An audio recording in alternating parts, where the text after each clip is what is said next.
Hi everybody, my name is Bob and I'm an addict.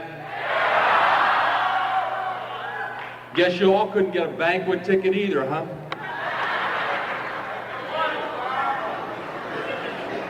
I'd like to thank the convention committee for giving me the opportunity to come and share. It's by giving it away that we keep it. So that's one of the paradoxes of living a spiritual life rather than a life as an active drug addict. Before I start, I'd just like to acknowledge that this didn't originate with me, that there are a lot of good people who came here before me, who helped write our basic text, who helped start this convention, and a lot of those people are not here anymore. There's a gentleman by the name of Larry N., who really played an active role here and shared a big part of my recovery.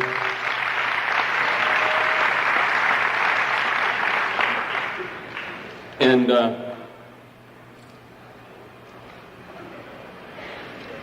gentleman by the name of Mac from Connecticut, if those of you might have known Mac.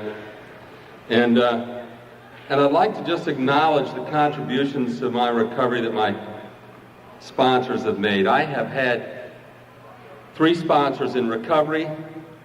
The first one I had for 14 years, and when I get into my story a little bit, you'll get to know him as intimately as I did. And when he passed away, I had another sponsor from California. And God sends people into your life as you need them.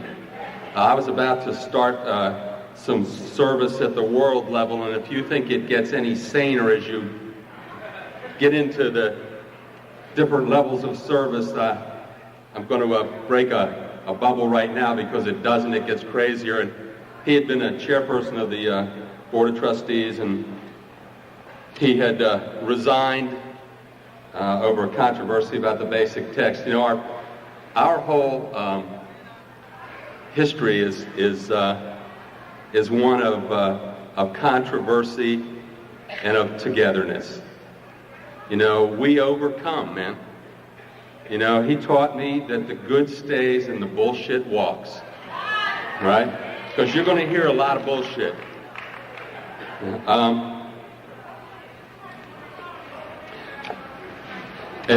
He came to visit our area, and I didn't even know him, and my wife had never met him, and she came home from work, and here's a guy sitting. I live in the country on a little farm, and here's this guy sitting in the middle of the driveway on a chair with a gun across his lap and a baseball cap on, and a slight resemblance to Elmer Fudd. And I had neglected to tell her that that he would be there. But he introduced himself, and she asked him, well, what about the gun and stuff? And there was a groundhog that he was trying to help along with his recovery. But when I got there, he had this baseball cap on it, top of his head, and it had this Oriental inscription on it.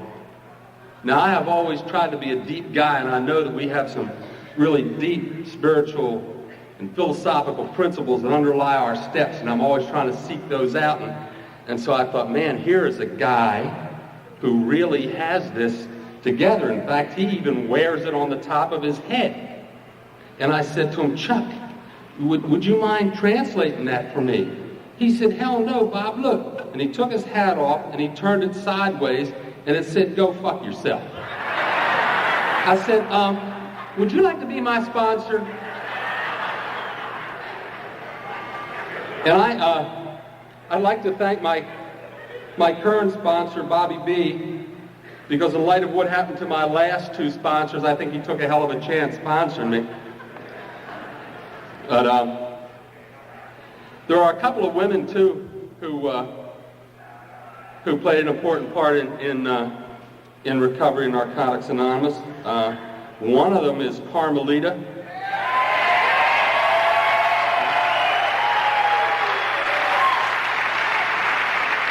And the other one is a lady by the name of Dot Talley. I don't know if you know Dot Talley. Well, Dot Tally, Carmelita, and I got to share at Detroit at a convention. That was a beautiful Oreo of NA love, man. We set the place on fire, and I miss both of those folks. The reason I started out talking about the people who have come before me is because for an addict of my kind who was powerless over his disease, for me it was a disease of loneliness and isolation. I never felt like I belonged anywhere. I never felt like I connected with anyone. The only way I could relate to you was, do you have something that I want and how can I get it? And so what this fellowship has given me as one of my primary gifts is the ability to have relationship. Before I came to the rooms of Narcotics Anonymous, I did not even have any idea what relationships were all about. I didn't even know what I was all about. I had grown up as a child of an addict and started copping drugs for him when I was 6 years old. He used to drive me around to drugstores, and those of you who were older addicts remember you used to be able to run in and just sign your name and get an ounce of Paregoric, and I would go in from drugstore to drugstore and take it out to him. And I could always say on the way there, man, he was really, really wired up, and after he would fix me, he'd be okay. And so I learned that if I wanted to be okay, I had to reach for something outside myself. I could never relate to Paregoric right away, but I could to glue. And so I started out huffing glue, and from there it went on to alcohol and to reefer, and then I know I don't look this old, but I'm a child of the 60s, and so we had Peace, Love, Woodstock, and hallucinogenics. And then on to barbiturates and the opiates, and then I hit the tranquilizers. And see, it never mattered for me what the drug was. I always just needed something to stop the pain, and whatever that was, I would gravitate towards it. But I ended up institutionalized for the first time at 13. You know, one of the significant things about being the child of an addict is that we're not protected very well. You know, I was abused when I was 5 years old sexually.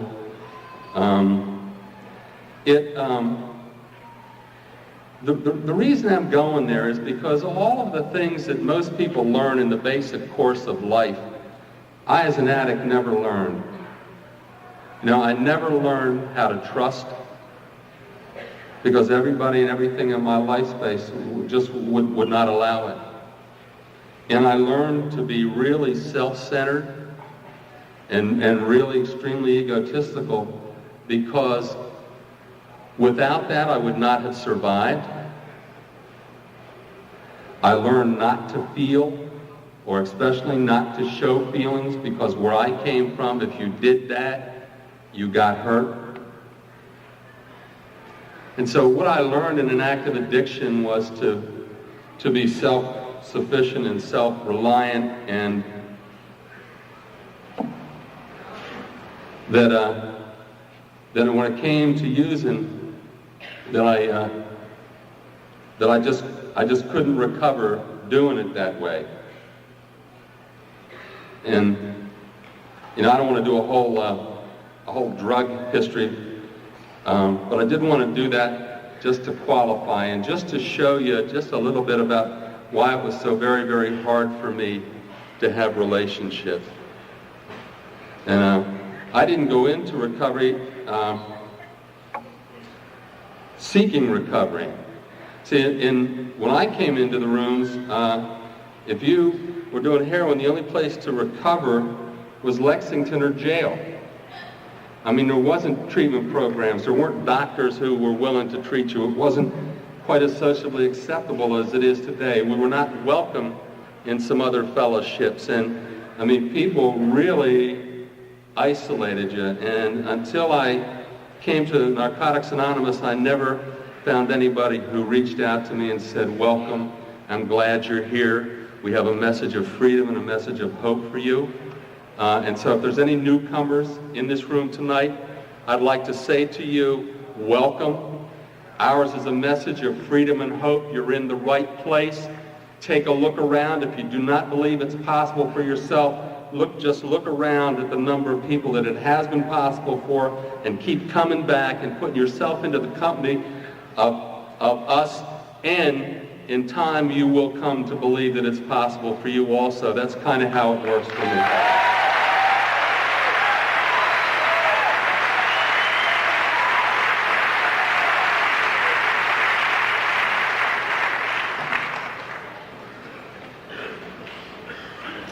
If you're an addict of my kind, and an addict of my kind simply means that I'm powerless over the disease of addiction. And so if you're powerless and you're here tonight and you're clean, I believe that you've received a tremendous gift from a loving God. You do not even have to believe that. It's kind of like if there was a truck coming down here at 90 miles an hour and you stepped out in front of it, it would physically hurt you. You don't have to believe that to have that truck hurt you. All you got to do is step out in front of it. You don't have to believe that this will work for you. All you got to do is just keep trying to work it, and you will come to believe it. If believing it was a requirement of membership, there's a lot of people that I know who wouldn't be here tonight. However,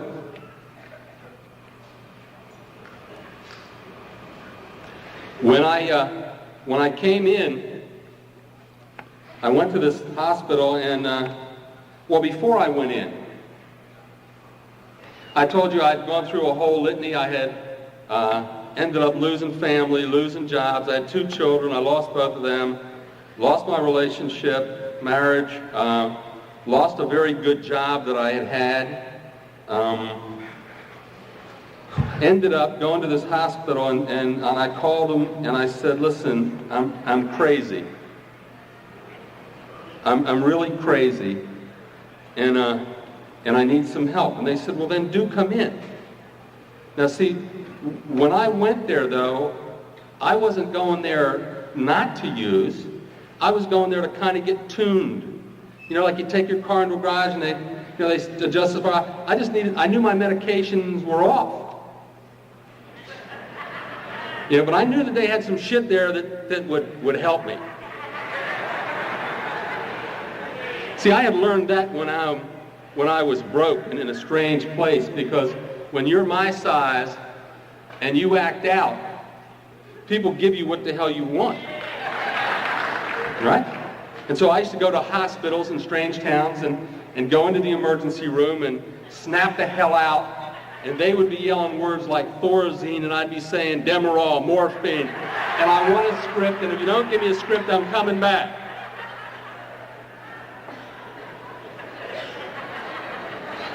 But I got one of those gifts. I got that gift to know that I was sick and to try to really, for the first time, reach out. Now, I had wanted to quit for a long time, but I just could not find a way. And there was this little doctor there, and I explained my situation, that I was just a little chemically out of balance, and that I knew that he probably had some new shit here that would work for me, and if he'd be willing to just help me out, I'd be on my way. And he said, no, he said, I don't think I'm going to do that. I said, well, what do you mean you're not going to do that? He said, no, he said, I think your problem is that you use too many drugs. And I said, no, I don't think that's it. No, I just think sometimes I use the wrong ones, and, He said, I want to put you into a detox. I said, well, I don't even know what a detox is. See, now, man, those are real common. In those days, he said, well, I'm going to take you off all these chemicals. No, wait, no, you don't understand. I don't want off, I want on. But I want to be on the right ones again, you know?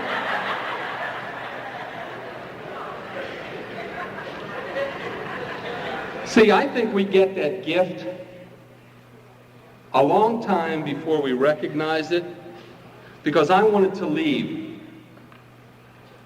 When he refused to give me drugs, I wanted to leave, and I couldn't think of a place to go.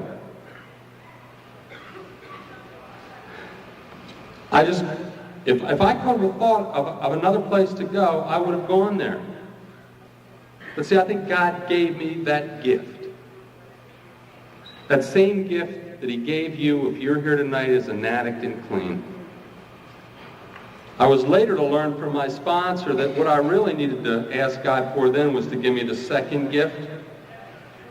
And the second gift, in his opinion, was the ability to recognize the first gift.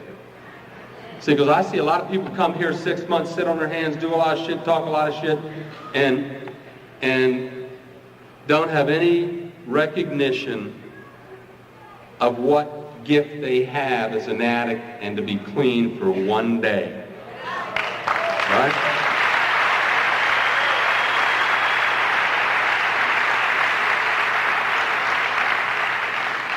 My sponsor taught me the word that will open the gates of heaven for me. And this word will open the gates for heaven for me on any day that I use it. See, Sabah, when you get to heaven, God's going to ask you, man, did you, are you an honest man? Look around, I'm looking for another one. I'd have to say no. And he says, are you a pure and chaste man? And I'd say, I've been to a couple NA conventions. So he'd know that I wasn't that. Oh, don't act like, that ain't happening here. Right? If it wasn't for that, half of the guys in this room would not learn how to pray. Oh, God, think about how many of you came down this road this weekend thinking, oh, God, let me meet someone. Just send someone. And at the same time, you're saying to the person in the car, I ain't messing with them women. The hell with that shit. I'm going there. I'm going to have a good time this time. I'm not chasing anybody. I'm not sleeping with anybody this week. I'm going to be all right. I'm going to hang out with the guys. And the first woman that walks by, it's like, hey, right? And don't act like the women don't do that same shit, right? Be hanging out looking, right? So, I can't get into, I couldn't get into heaven with that kind of behavior. But when God says to me, why should I let you in to heaven, man?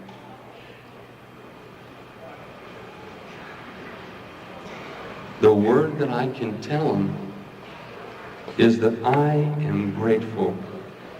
I am grateful for every day, every minute, every moment that I do not have to use, that I do not have to think about using, that you gave me this freedom, that you gave me this recovery, that you gave me the love that comes out of this fellowship. And when he opens that gate, I'm going to grab 2 newcomers and we're going in, man. And see, anytime I want to feel that same feeling, all I got to do is grab 2 newcomers and take their ass to a meeting, man. And if you don't think that works, you just look for a couple of newcomers in your home group and start just telling them you're going to take them to a meeting. Today we go around and we fill out all these meeting lists and shit and we give it to people. In the old days, man, people say, give me your number if you got one, and I'll call you. See, today it's like we put it down, but we hope they don't call because we might be busy. We might have something really important to do, right? Hey, you know what? I go to meetings. I see it happen, man.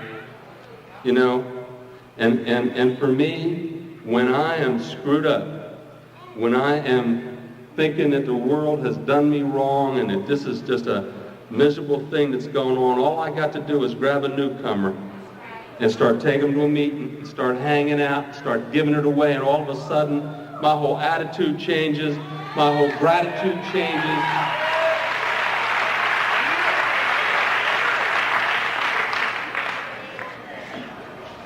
And it's about changing. You know, when I got that gift, and the doctor said, well, you know, I'm not going to give you drugs. And I couldn't think of a place to go, and so I went into the hospital. And if they thought I was crazy when I was using, when they started to take me off and start to withdraw, man, they knew I was nuts. And they suggested that I go to a 30-day treatment program. A what?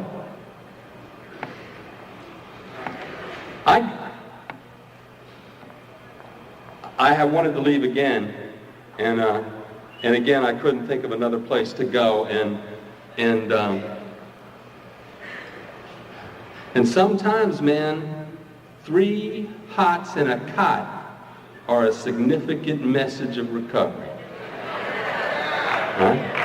I mean, so I went to this rehab center, and in those days there weren't many addicts going to those. There was a lot of people, though, who were swell to be well, and who were smelling the flowers and hearing the birds and getting well. And I used to say, stay the hell away from me, I'm sick. And they'd say to me, well, that's because you're not changing. But you know what? For the first time in my life, I was changing. I might not have looked very sociably acceptable. I might not have talked very sociably acceptable. My attitude might have been really screwed up. But I'm telling you what, man, I was changing, because that's the longest period of my life that I'd ever gone without taking a drug.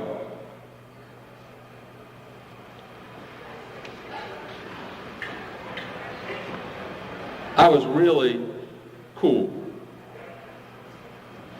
I would sit in group and chill.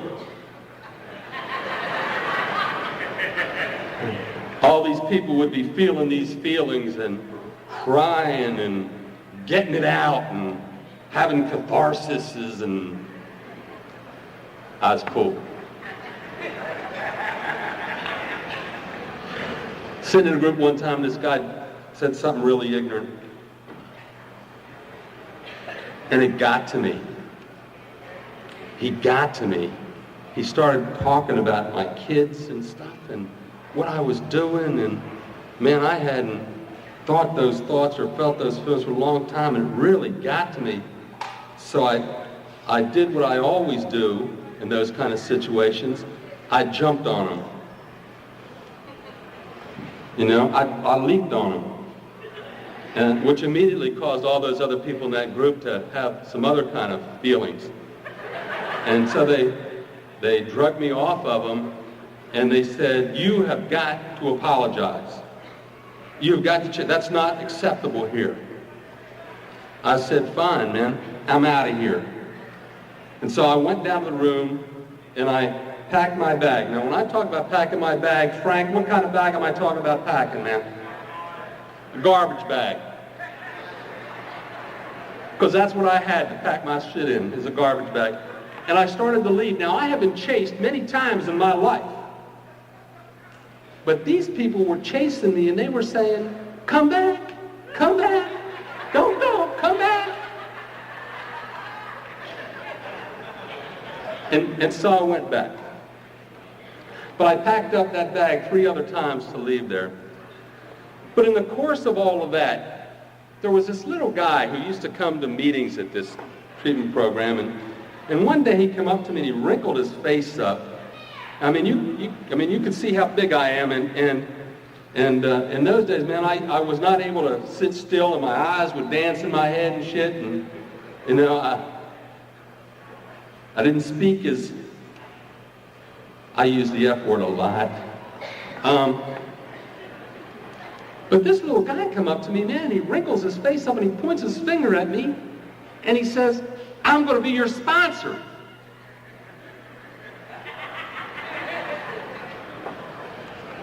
I said, man, I didn't ask you to be my sponsor. He said, I don't care whether you ask me to be your sponsor. I'm telling you, I'm going to be your sponsor, and I'm going to pick you up for a meeting, and your ass better be ready.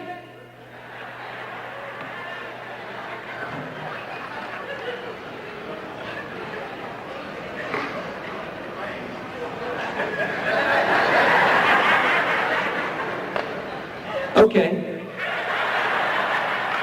You know, we all want to be wanted. But then my next question was, what does he want me for? Because I ain't got no money. And I don't. Sex. He wants me for sex.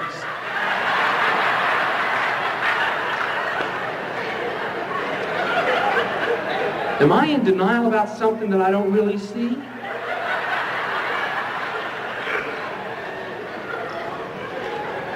And so I asked him, man, I said, look, because it bothered me, man. I tried to figure it out, and he didn't hit on me. He was giving me stuff, and he wasn't taking things, and he was taking me to meetings. He was bringing me into his home, which is something people did not do in the last years of my recovery, or the last years of my active addiction. And so I asked him, I said, man, why are you doing this? And he said, because you're too sick and stupid to know that you need a sponsor. And so until you get that far, I'm going to be your sponsor.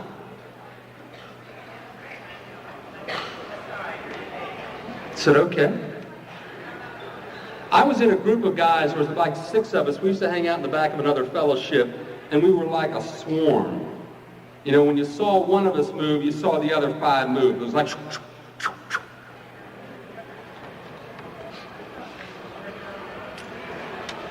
You know, you probably don't do this today, but in those days, we used to do 1-up.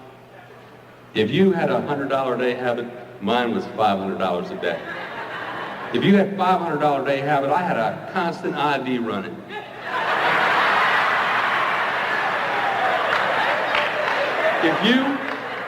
If you had 1 woman, I had 5. If you had 5, I had a harem. I just can't remember where I left it. And so, these guys were all working like 8th, 9th, 10th, 11th step, and they were like 90 days clean. I'm sure there's some people here that are working those too, man. All right, you keep coming back, huh? But they would say to me, Bob, what step are you working on? And I said, you know, where are we going to eat? Because he wouldn't give me a step. See, all these guys are working all these advanced steps. And I said, man, what am I supposed to be working on? And he said, if you're really powerless, why are you clean?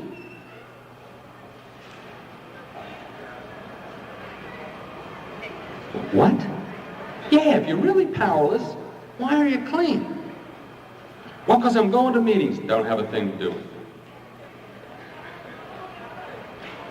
He started me looking for the gift of recovery in my life. He started to try to help me get that second gift, which was to see the first one that God gave me. And he wanted me to recognize that God had done this for me. Now, the only problem was I didn't believe in God. And I didn't want anybody else to believe in God, because I thought, if there's a God, why the hell did I go through all the shit in my life that I went through? Right? Why did all this stuff happen to me? So I didn't believe in God. But that was okay, because he said to me, you know what, Bob? I believe in God. And I believe in the gift of recovery that exists in these rooms. And you can call it grace, or you can call it cosmic reality, but it's an unwarranted, unmerited gift from a loving God that keeps you clean today. And just ask him to let you recognize that. Oh man, I want some spiritual principles.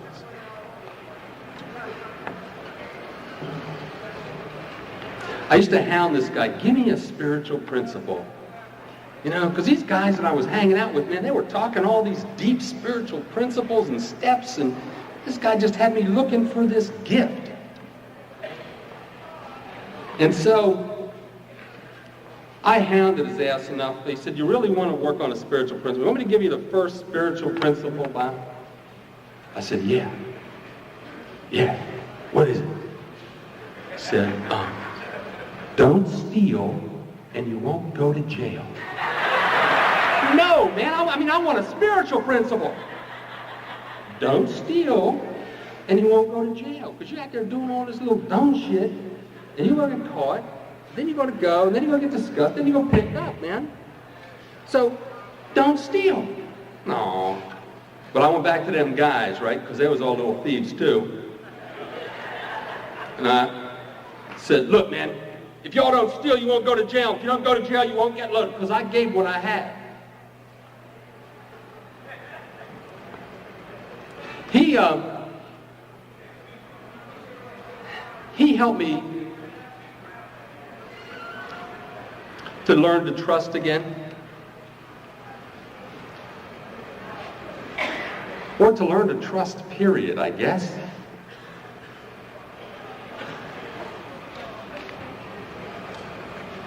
I said to him, man, when are we going to start on the steps? And so I said, okay, Bobby, you want to work on the first step? He said, well, I'll teach you the first step. He said, let me ask you a question. He said, do you know how they catch monkeys in South America? I said, well, what does this have to do with the step? He said, do you know how they do it?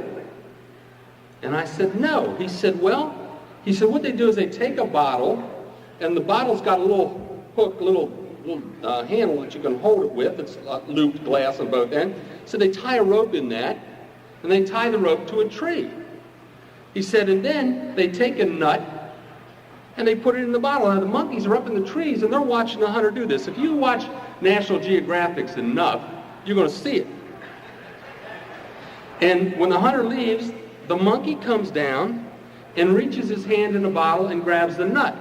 Now the only problem is that the opening of the bottle is constructed in such a way that the monkey can get his open hand in it, but the minute he grabs the nut and makes a fist, he can't get it out. Now all he's got to do to be free is to let go of the nut. Right? Now, what that monkey will do as he sees the hunter coming is just damn near tear his shoulder off of his body, trying to snap that rope, keep the bottle and the nut. When that doesn't work and the hunter gets closer, he'll bare his teeth, show his ass, act all kind of ugly.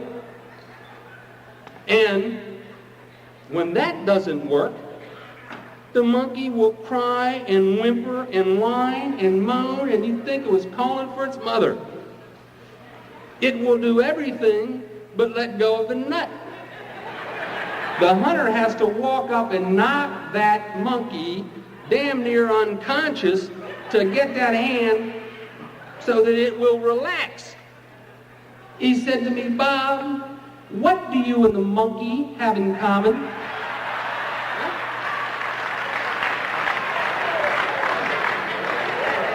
What is the shit that you hold on to that keeps you from recognizing this gift and starting a path of recovery? What is it? Is it where you were born, what you've been through, what's happening, what, that your old lady's leaving you, that this is happening? If you want to be free, Bob, you have got to let it go. And you have got to put yourself into the company of recovering people with a mind that is open to hear what is going on. Because until you open your mind, and that's the other thing he said to me, what's the hardest thing there is in the whole world to change, Bob? I don't know. I hated to say that too, man. I'd make up shit if I didn't know, but But I was still trying to figure out me and the monkey. And what's the hardest thing to change? An addict's mind. Which addict, Bob?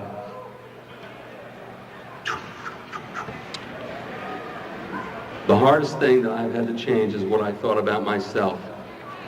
Because, man, I hit these rooms not thinking a whole lot about myself, and I sat here a long time on my hands and white-knuckled it and shit, not thinking a whole lot of myself, until I could reach that point where I became open-minded and willing to try something new.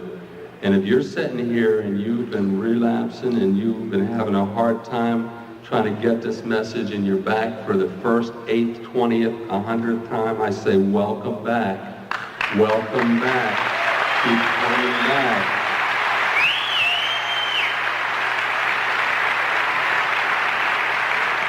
I don't know any of us that woke up one day and said, "Oh, think I'll quit today."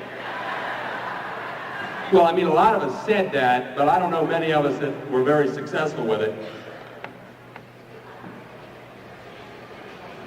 Keep coming back. Keep listening. Keep trying until that mind opens up and that nut drops off. All right, keep coming back.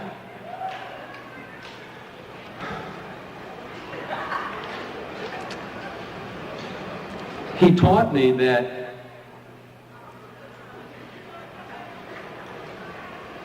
there's a second half to the first step where it talks about unmanageability in our lives, what it takes to get your life manageable. And he said, "Bob, I'm going to tell you how this program works." He said, I'm going to teach you these steps. I'm going to give you everything that I can possibly give you. But I'll tell you how this goes. He said, "You can steal my car. You can steal my money. You can run away with my wife." And he said, "I can replace those things and probably find a new wife. And if she left with you, you probably did me a favor." That's not unusual around here either. But he said, "What I cannot replace is my time." See, once I give you my time, it's gone. And so I will not let you waste my time. I will not let you waste it. He said, "You're going to sit there, go to me, drink coffee all night, and then call me at 3 o'clock in the morning because you can't sleep. Don't even think about it." He said, I'm going to give you that advice. He said, "You don't have to take it, Bob." He said, I'll give you my experience. Oh, there's a difference between advice and experience here. I'm going to show you that in a minute. Well, let me show it to you now. Just look at the person you're sitting beside and decide whether you trust that person to tell you how to manage your money.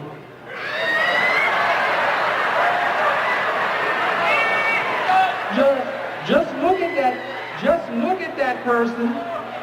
Just look at that person and ask yourself, would you, if you had to go out of town, would you trust that person to just drop in on your wife and see that she was all right? Right? Would you ask them how to have a good, loving relationship? Now, you might ask them if they wanted to have one, but would you ask them how to have one?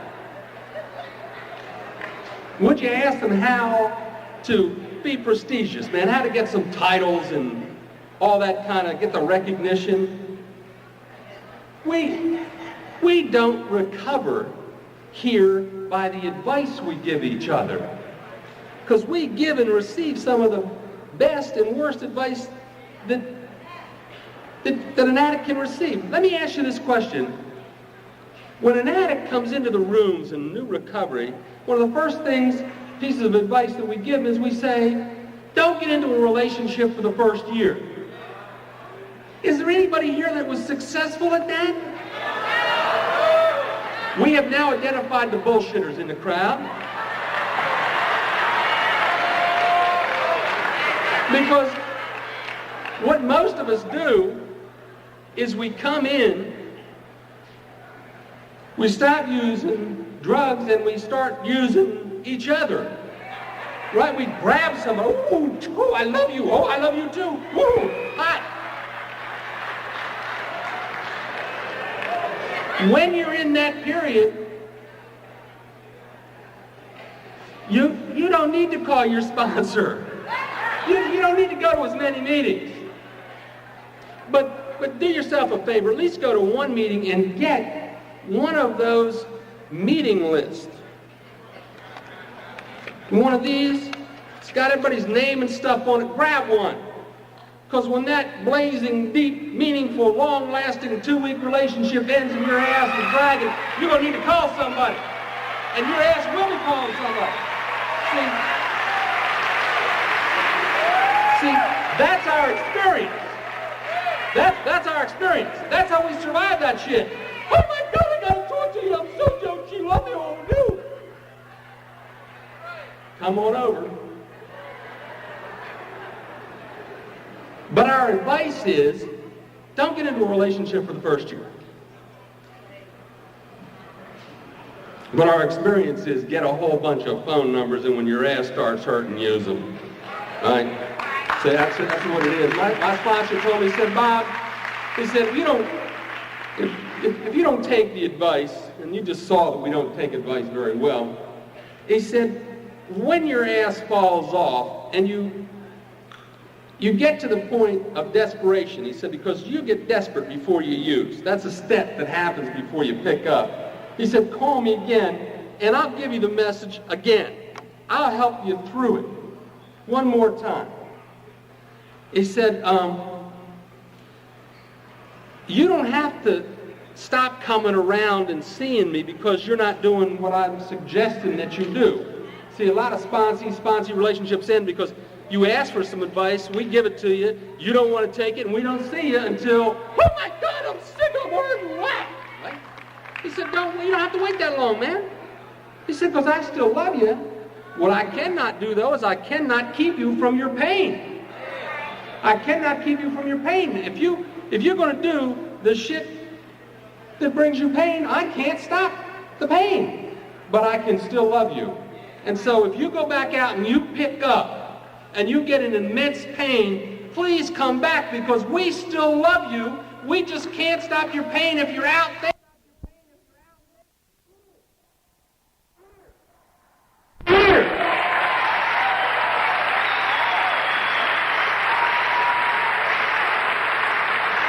That's a disease of loneliness and isolation, man. If you ever watch how animals hunt, whether it's lions or wolves, they cut you from the pack before they kill you. Man, and this disease cuts you from this pack before it kills you.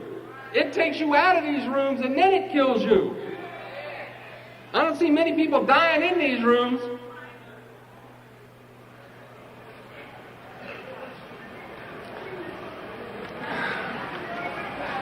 I didn't believe in God, see? And that was not important to him because he believed.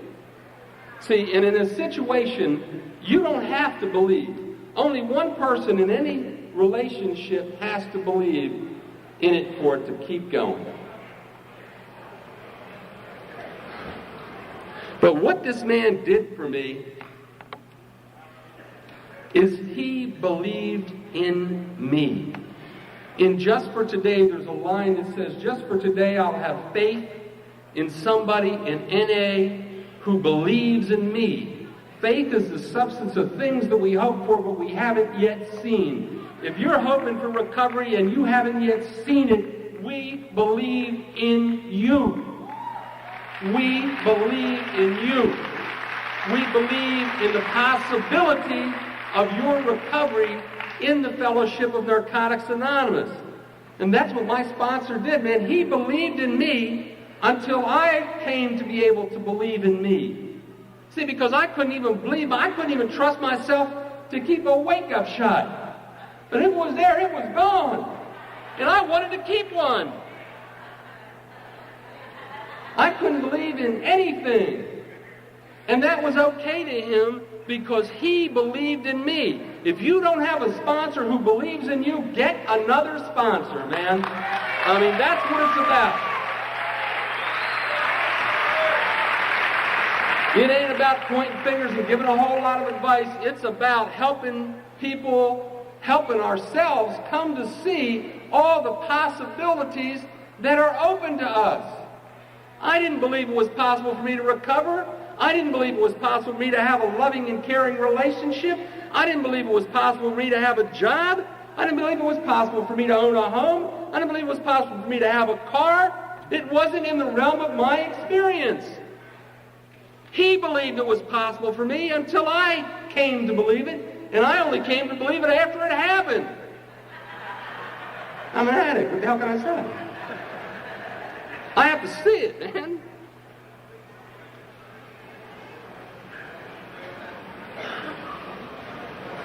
All things are possible for an addict in recovery. Man, we get educated. We get our families back. We get in meaningful relationships. You know, I came into these rooms without a high school diploma. I have a master's degree. I came in homeless. I have a farm. In fact, I got 2 of them trying to sell one. Pray for that. I come in, I had lost my family. I have my family back. I have a loving wife who's here tonight, and we have been together almost 18 years. Right?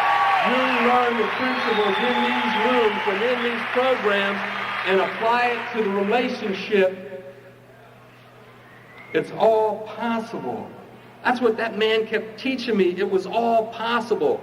And what does it take? It takes the next step. He said, Bob, it takes the 3rd step. You got to make a decision, and you've got to learn to make a commitment. When you say you're going to do some shit, you got to do it. Oh, man, when you used to ask me in early recovery, will you do this, will you do that? I'd say, oh, yeah, oh, yeah, oh, yeah. And then I'd forget about it. But he wouldn't. He'd say, did you tell him you were going to help him move? Well, yeah, but I got to. Did you tell him you were going to do it? Yeah. Then go do it. That's how we get honest. See, we say a lot of shit out of our mouths, but when we start doing the shit that we say we're doing out of there, we start to develop integrity and honesty in our lives. And then we don't commit ourselves to a whole lot of bullshit anymore.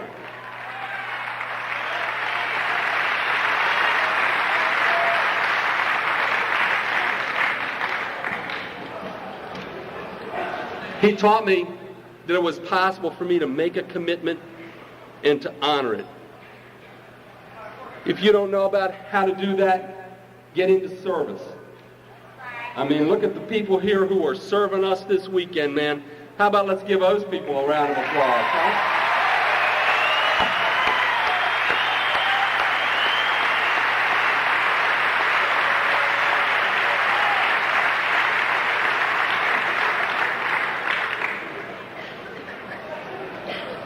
So in the first step, he taught me to open my mind. He taught me that the problem was right in here. It wasn't out there.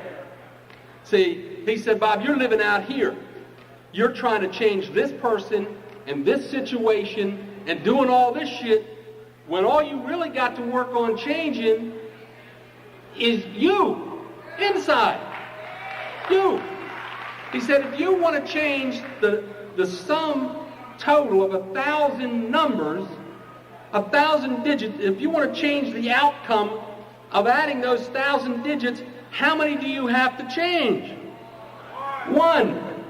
Bob, what's the one that you might, if you work these steps, have a possibility of changing? Me. He taught me to go from the outside life to the inside life, to a spiritual life, to open my mind up to possibilities. Have you considered? You know, sometimes we get so closed-minded on what we want, we only see one way, and it's a very narrow way, and it runs in a fucking circle, and the circle runs through that triangle of self-obsession, man. We just keep racing ourselves around this track, and we keep doing the same shit over and over and over again. He said, Bob, it's like there's a stove here. It's hot. He said, you want to know how it's hot? He said, I'll tell you, buddy, that's hot. He said, but if you want to, he said, go ahead and touch it. Ooh, it's hot. He said, but you know what? All your life you've been saying, well, maybe if I touch it over here. Well, maybe if I touch it with this hand. Maybe if I just touch it with my elbow.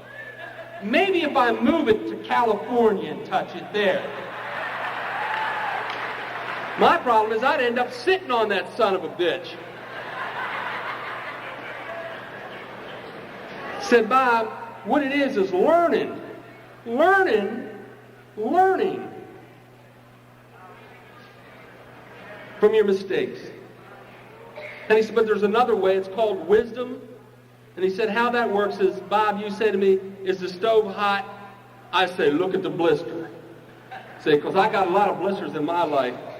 You know, sometimes people think that you get a lot of time in here that you get this wisdom glow comes on you or some shit, right? No, honey. All that means is that we've made all the mistakes and we have learned some shit from them. If you want to learn some shit from them, ask and we'll share it with you. But you know what? If you're going to be an addict like I was, touch it, get burnt, then don't touch it again. Because you keep touching it, that's the insanity that happens to us in the second step, where we continue to do the same dumb shit and hope for a different result. I mean, this ain't rocket scientist stuff.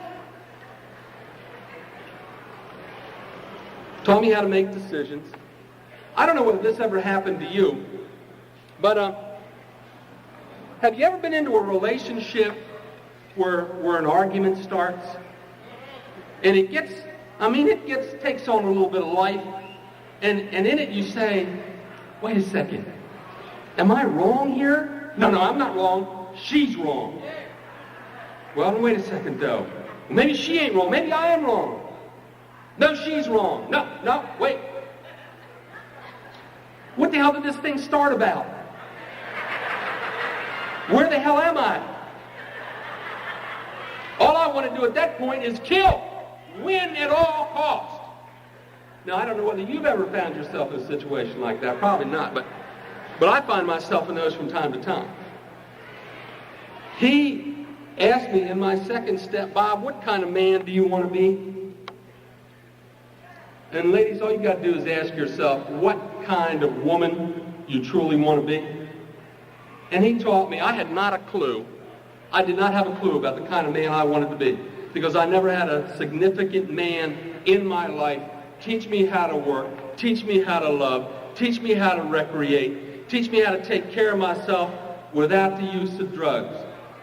That sponsor did that for me. He taught me that, and he taught me to look at other men in here, not to compete with them, but to see what it is about that person that I really like, and to make it a part of me. And I started to get an image of the kind of man I want to be. And when I hit that fourth step and I'm in the middle of all that insanity, all that nutso shit, all that screaming, all that, what my wife likes to lovingly refer to as my fuck it routine, fuck it, I'm out of here. I don't know whether you ever hit that one or not. But I don't have to take anybody's inventory but mine. If I say to myself, am I being the kind of man I want to be? Am I being the kind of man that I want to be in this situation? I can change the outcome of that situation, not by changing her, not by pointing blame, not by trying to figure out who or how it started or what it is, because that's lost. But I can find it by finding me. And if I want to find me at any moment, at any given day, at any time, all I got to do is take my inventory based upon the kind of standard of the man that I want to be. He taught me that fourth step, it wasn't about doing all the sisters and goats and all that stuff. He said, it's what kind of man do you want to be? Where are you going? What kind of man do you want to be, Bob? And then, what do you got to do to be that kind of person? And so, man, he sent me out looking at other men, looking at men that were in my life, looking at people, reading stuff. I mean, he started me on a search.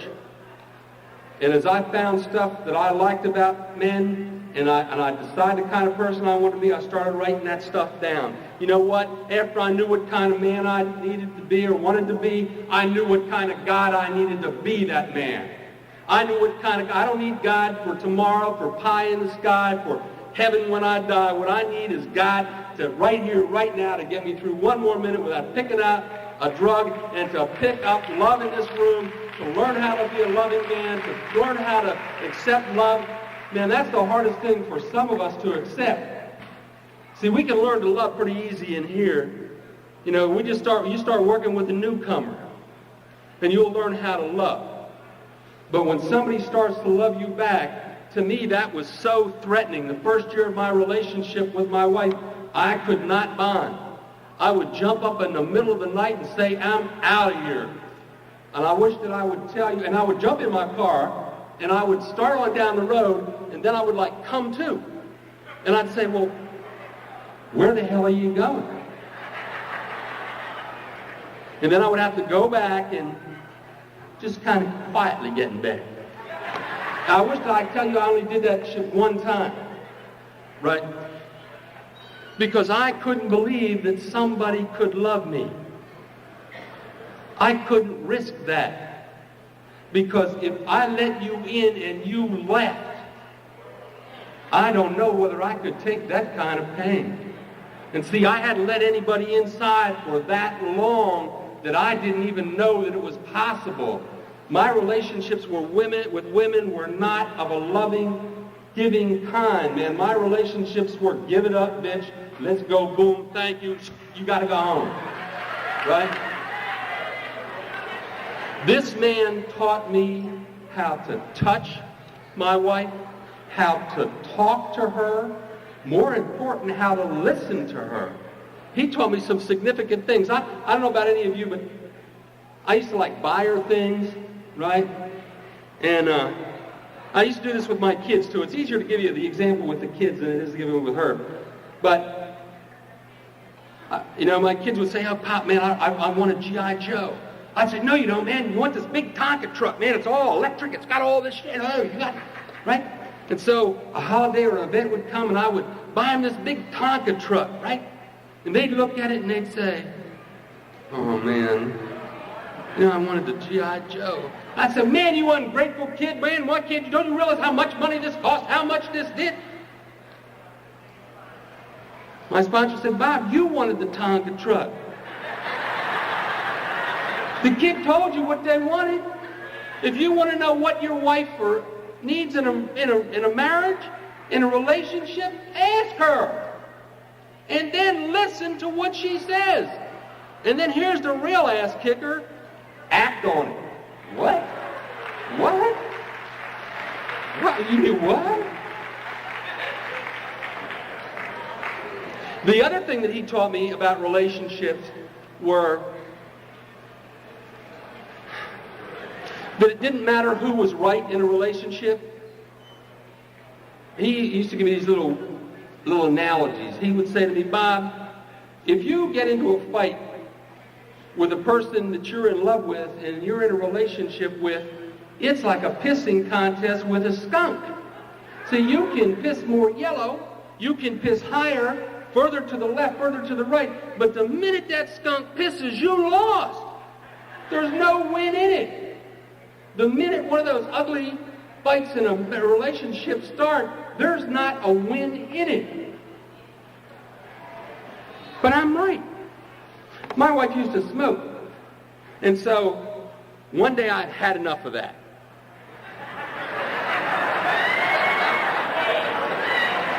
You all know what I mean, right? I'm right. So I confronted her and I said, look, you really shouldn't smoke. I mean, it gives a bad example to the kids. I mean, it's not good for your health. I got to breathe that secondary smoke. When I kiss you, your mouth tastes all funky. You know, you burn up money. I mean, it's just like lighting money and burning it up. I want you to stop that. She said, fuck you.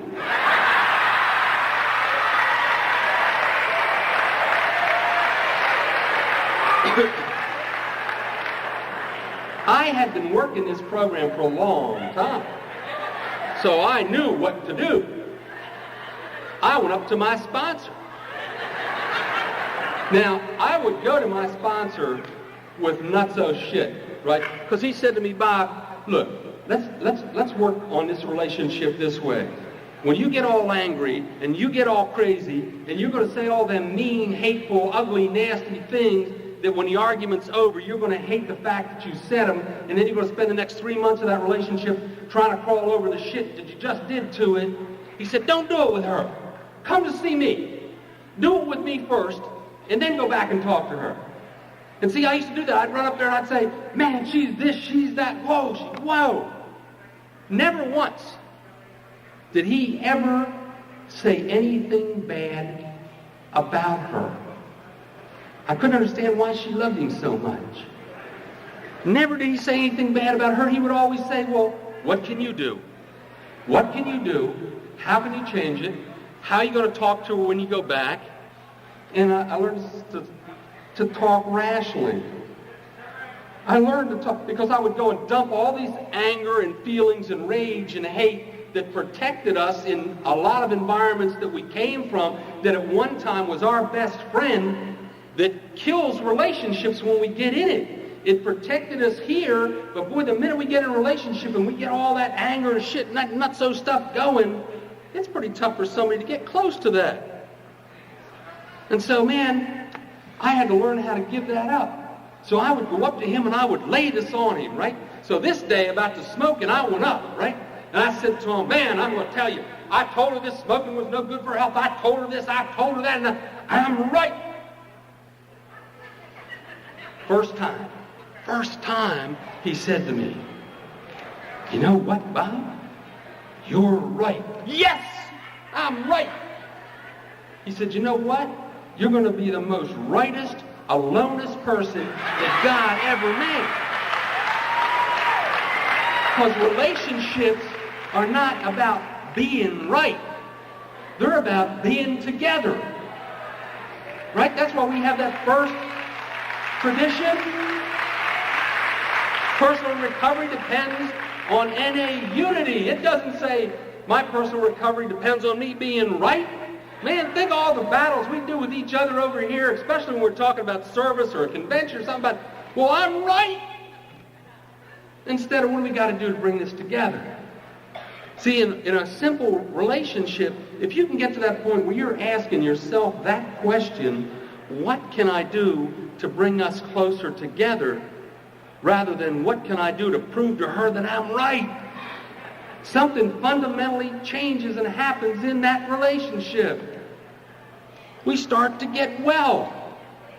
The relationship starts to change. I didn't have to go back and do all that crazy shit and apologize and wait till she forgave me, and by that time we were into something else. He taught me how to break that vicious cycle, right? By going and working with a sponsor, by calling him, by talking to him, by being willing to change, and by looking for other ways to do it. And he didn't tell me, this is what you ought to do. What he did was helped me to deal with me, helped me to find my solution to me, and encouraged me to communicate and dialogue with the woman that I loved, to find unity rather than finding what's right. Man, that has worked for us for a long time. Almost 18 years. You know, we make our decisions in the morning. See, after I work all day and stuff, and I come home and I'm all crazy and tired, I don't want to try to make a decision. She said, do you want to do this? Do you want to go here? Should we do this? My immediate answer is going to be, no, I don't want to even do that. I don't even feel like going to a meeting. But in the morning, when I wake up and I'm fresh and I'm not tired and I do my prayers and I do my meditation and I start my day, I want to give her that first part of my day. I want to give the best that I have to my relationship. I learned that in these rooms.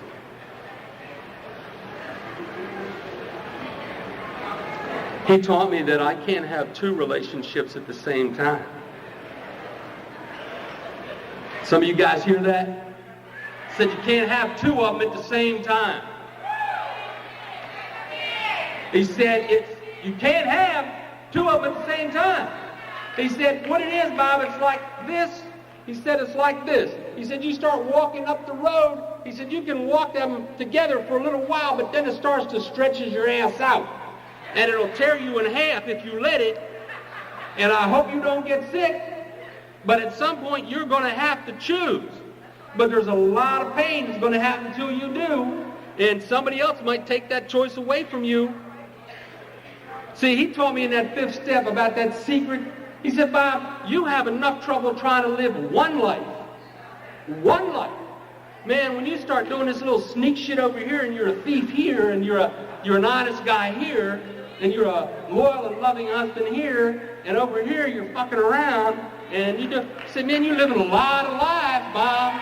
You're living a lot of lives. It takes a lot of energy to live a lot of lives.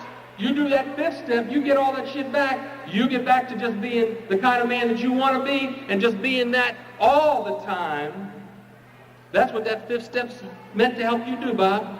To become one person, and a person that you like, and that is lovable. And you can't do that by doing all that dumb sneak shit. Man, if you can't do it in the middle of your home group, don't do it. Well, I don't know what God's will for me is. Fuck you don't. Go to your home group. Go to your sponsor. Ask yourself what kind of man you want to be. Ask yourself what kind of God you need to be there. And you'll know what God's will for you is. Then you decide whether you're going to do it or you ain't going to do it. And if you got the ability to make that decision, that's the restoration of sanity. See, in my 3rd step today, I can do some dumb shit. I mean, I can go out and I can choose to do some really dumb stuff. But what I cannot do is be able to do it without knowing that I did it. Without feeling guilty about it. Without being ashamed of it. Without trying to isolate myself from people in these rooms who are trying to live honestly. From trying to separate myself from a woman who I love because I can't look her in the eye anymore. I try to go to my job and I don't feel good about being on my job because I'm stealing shit from my job. I know you guys don't steal shit, but just think about how much time you spend at the coffee shop, how much time you spend sick when you ain't sick, how much time you should, we do a lot of dumb shit. He taught me that somewhere around 5 years in this program, he told me the first 5 years we change our head. So when you come in here, Bob, you're going to hear some good shit. I mean, think about it. When you first hit these rooms and people were telling you how to stay clean and stuff, that was some good shit. But after you sit in these rooms for 5 years, that good shit starts to sound like the same old shit. Right, don't it? You hear people say, oh, now all I hear is the same old shit at those meetings. All there's there is newcomers. There's nobody there with time for me. Maybe I ought to go to another fellowship. If you want to do that, go. Go. But I'm going to tell you what our experience is. When you go, and people don't leave our rooms after 5 years in them to pick up right away. They leave to pursue an education. They leave because they found a God in another place.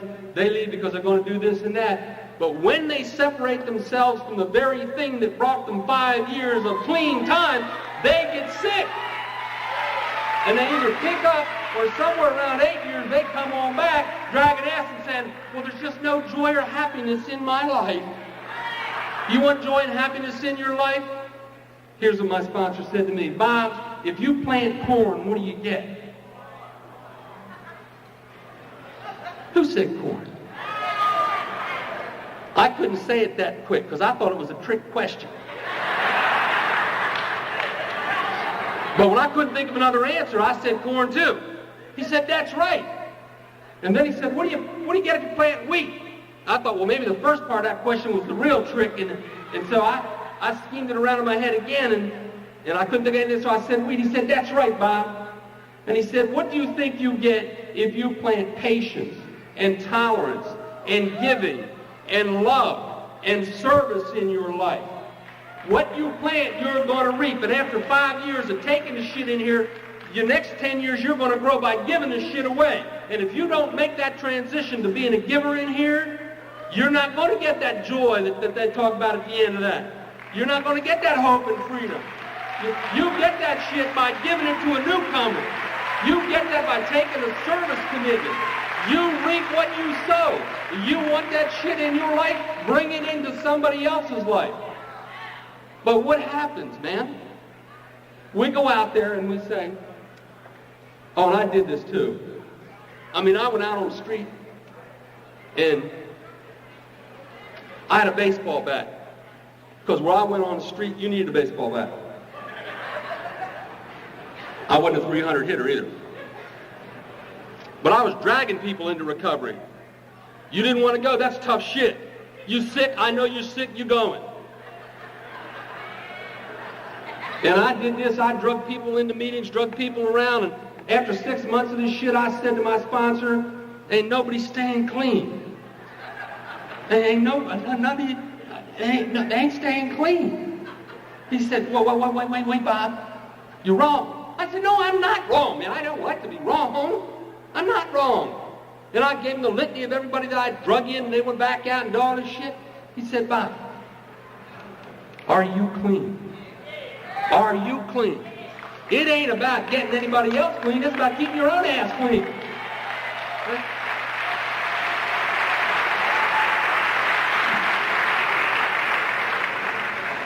We know the art of the deal here. I mean, we've been dealing dope for a long time.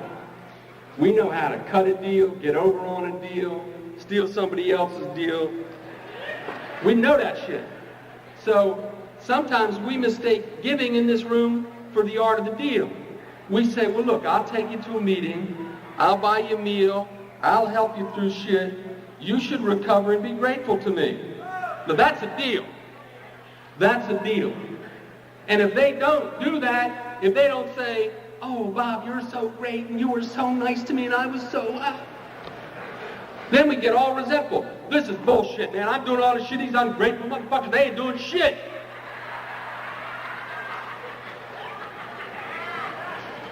No, they ain't doing shit. But you're improving your capacity to love and to be loved. You are taking your 6th and 7th step, Bob, because you are changing your heart. When you learn to give without looking for something back, you change you. I spend a lot of time with guys that I sponsor in relationships, and they say, well, and I don't know what it's like for women, but, I'm sure somebody will help me with that part. But the guy said, look, man, I did everything for her.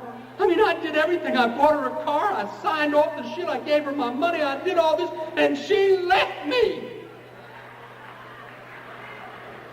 No, you weren't giving it, brother. You were trying to buy it. You were trying to buy it. It ain't about trying to buy it. And the women are saying, oh, well, I just don't care for him anymore. I mean, because he's broke now, he can't do shit for me, and I just don't love him anymore. Right? That's dealing. That ain't loving. My sponsor said to me, if you open yourself up to this woman, because I was doing my fucking routine every day, and then if she'd leave me, I'd be hiding in the bushes. Any of you guys ever hide in the bushes? When in relationships end, we all be looking, who's she seeing now? I'll kill that son of a bitch. Who's she? Whoa, man. We all get nuts. We get nuts.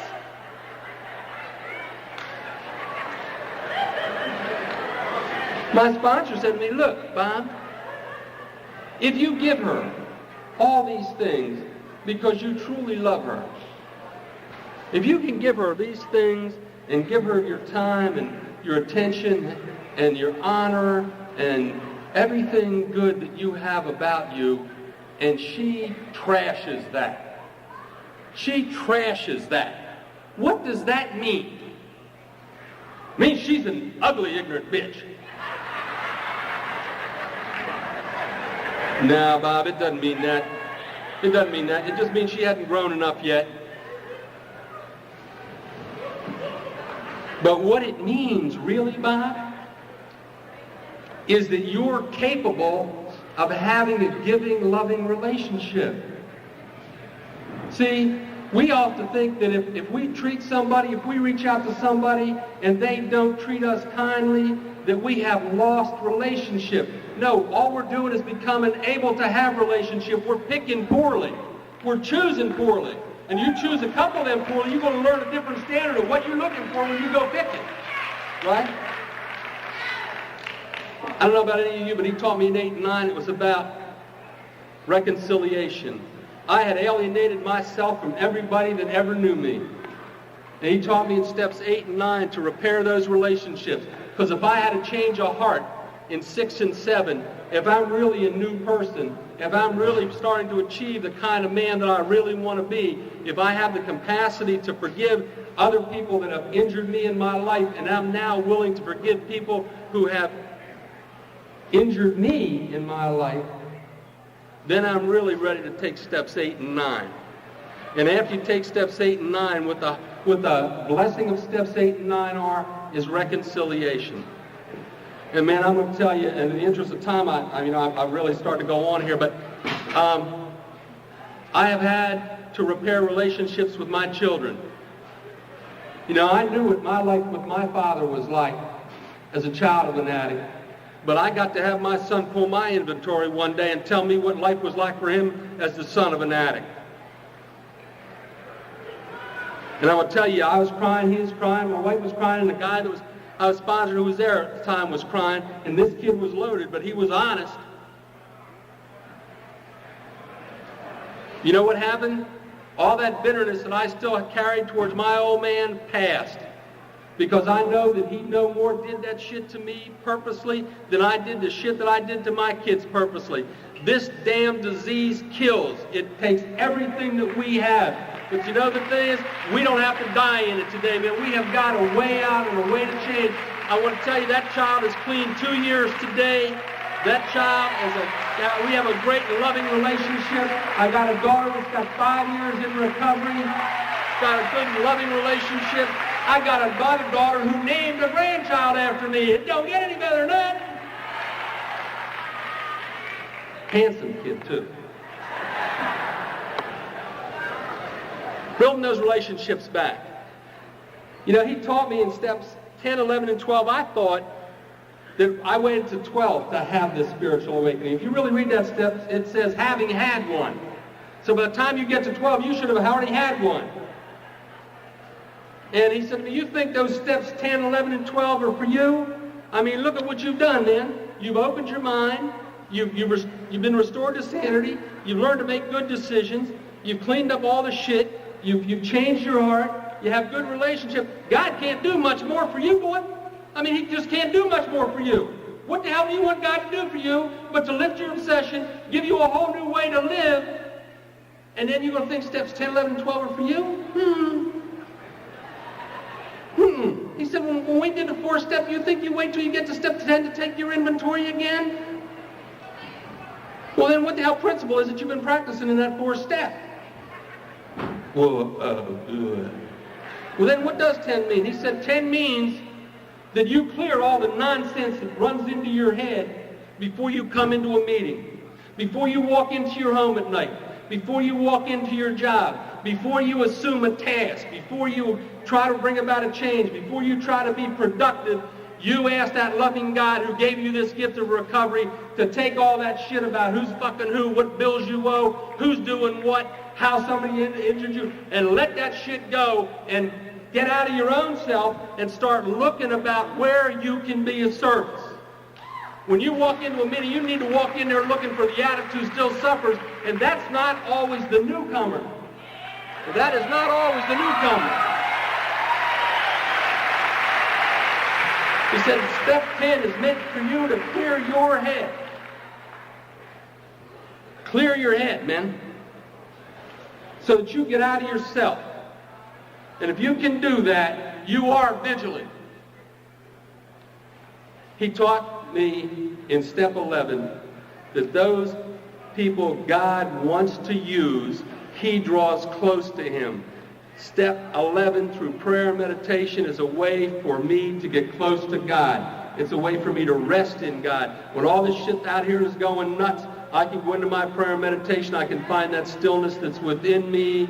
I can find the God of my own understanding. And I can ask that God to endow me with the strength that I need to do his will for that day, for the next minute, for whatever I need. It builds my relationship and enhances it with a loving God. And to what purpose, Bob? To what purpose? You know, for a group of powerless addicts, right? For a group of powerless addicts, in the 12th step, we get to carry the most powerful message that another sick and suffering addict can hear. The lie is dead. We do recover through God in the 12 steps and 12 traditions, Narcotics Anonymous. That's what the miracle is. We are the miracle, man. You are the message. What is our message as the theme of this convention? What is our message? Look! Look at the mirror. Look at the mirror. We are the message. We carry it. And we don't carry it by ourselves so that we think that we got this big ego shit. We carry it together. We carry it in our meetings. We carry it in our 12-step calls. We carry it into hospitals. We carry it into institutions. That gift of recovery flows out of each and every one of us. So if you don't think you're special, you don't think you have anything to give today, you think you only got one day of recovery, go on up to a detox and sit down with an addict who's just starting to shake and get sick and scratch and itch and tell him that it can get better. That's the message, man. You keep coming back. It keeps getting better. And thanks for letting me share that.